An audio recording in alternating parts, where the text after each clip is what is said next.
In that small village, the Easter tradition was the most important of the year.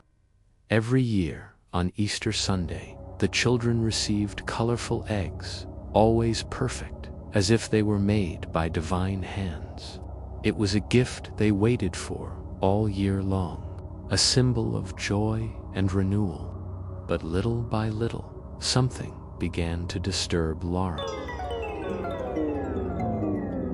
She had grown up hearing her parents say that the children of the village were going away after Easter.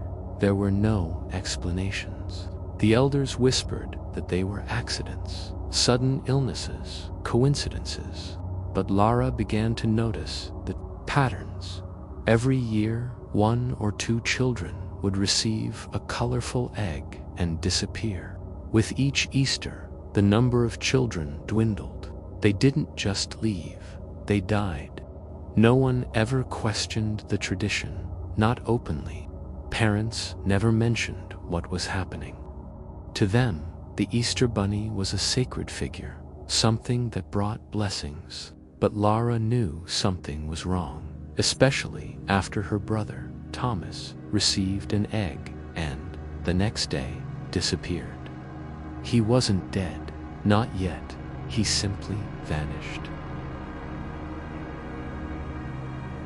The morning after Thomas's disappearance, Laura, deep in her despair, tried something unthinkable.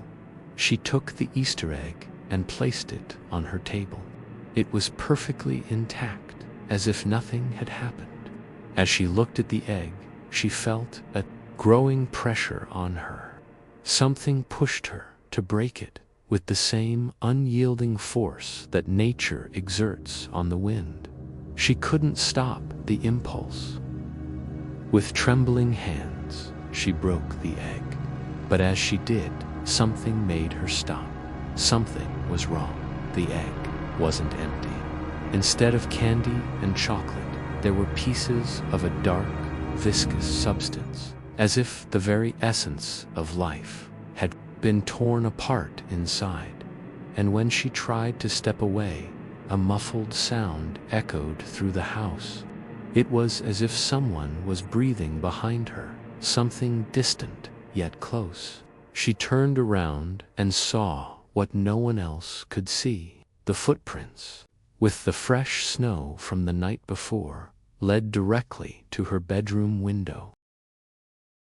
With trembling hands, she broke the egg. But as she did, something made her stop. Something was wrong. The egg wasn't empty. Instead of candy and chocolate, there were pieces of a dark, viscous substance, as if the very essence of life had been torn apart inside.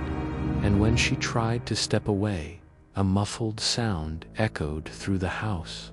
It was as if someone was breathing behind her, something distant yet close. She turned around and saw what no one else could see. The footprints, with the fresh snow from the night before, led directly to her bedroom window.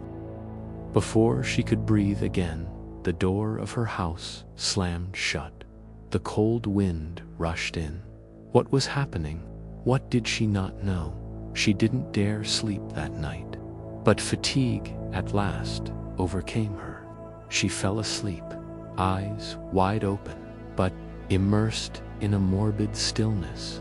At 3 a.m., she awoke, sweaty and gasping for breath. Something had touched her. The sensation of a weight on the bed, of someone drawing near, but the emptiness of the house surrounded her. She quickly got up, and, looking out the window, the footprints were there again.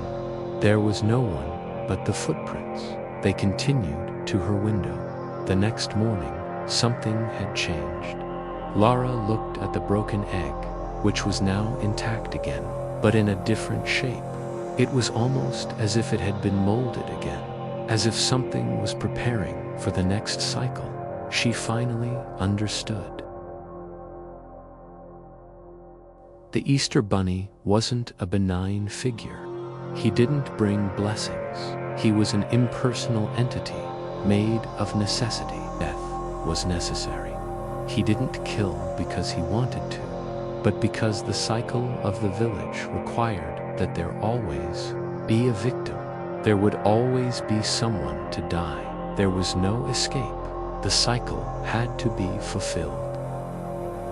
Lara tried to leave the village. She tried to run, but as she reached the road, the snow began to fall faster, turning everything around her into a dense white curtain. And then she saw him, the bunny, from afar. The figure seemed expressionless, a being walking among the trees, just another shadow in the night. But he wasn't heading toward the village. He was heading toward the horizon. The footprints, once again, appeared before her, and then, with a cold whisper in the breeze, Lara understood. It wasn't her who was being watched. She had always been the observer. She wasn't running from death. She was running from herself. The next morning, there were no more eggs, no more children. And when she looked at the house, the footprints in the snow were gone. The house was empty.